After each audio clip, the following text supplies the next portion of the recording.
سلام به رفیقای فوتبالی من ایلیا. توی این ویدیو من هم راجع به تیم بزرگ پرسپولیس با شما صحبت کنم. حالا راجع به چه چیزایش میخوایم حرف بزنیم؟ راجع به بازیکن‌ها، سال پایه‌گذاریش، کدام شهر چند تا عنوان قهرمانی داره، بعد مثلا مالکاش کیان یا اسپانسرداش به قول خودمون، رنگای خانه، رنگای لباس خانگیش چیه، کلا جام حذفی چند تا برده، سوپر کاپ چند تا برده، و اون ترکیبی هم که آخر سر گذاشتم، اون ترکیبی هم که به نظر من بهترین ترکیب بوده، یعنی بهترین بازیکنای تیمو آوردم، بهترین از هر پستی بهترین نشانو برداشتم آوردم که شما از این قسمت واقعا لذت ببرید. ماشاءالله ماشاءالله بهش بگی ماشاءالله. الان بریم سراغ ویدیو. لیتس گو. بریم. دوباره اومدیم پیش من ایلیا. چند بار گفتم ایلیا؟ دوبار. با اون بازی نکن. اوکی. خب بریم سراغ شروع. سال پایه‌گذاریش سال 1342 بوده در دیما. حدود 61 سال پیش هم هست اگه درست بگم.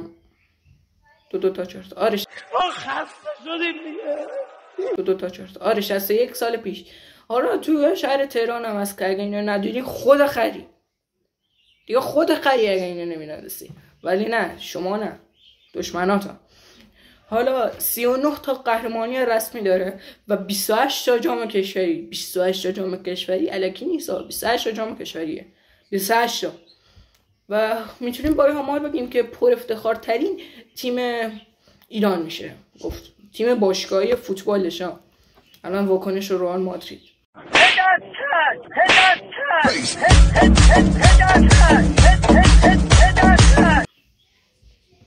آره حالا چند تا لقب هم بهش دادن مردم، مثل ارتش سرخ، مثل سرخ پوشان، قرمز پوشان یا سرخا.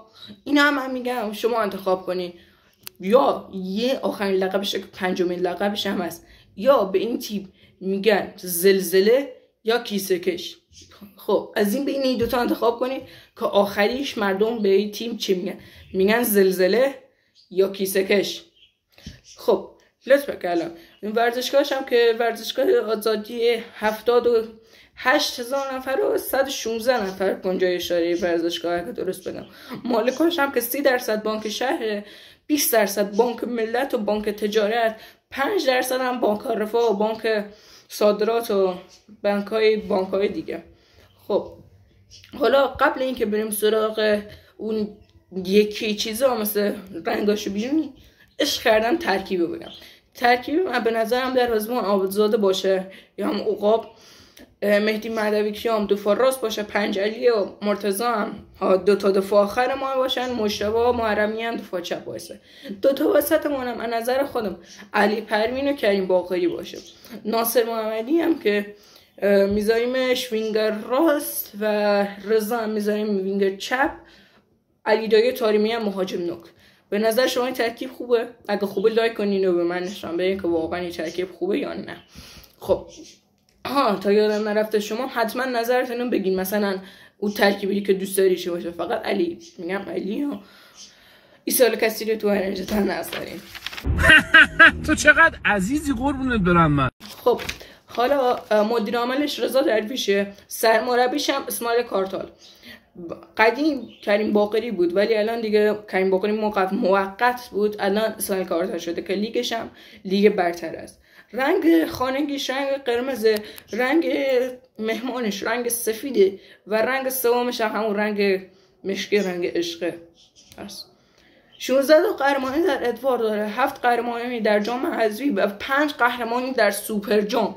یعنی خیلی آمار بالایی ها، یعنی اصلا واقعا خیلی سخته این آمار رو بخوای بهش برسی، مگه نه؟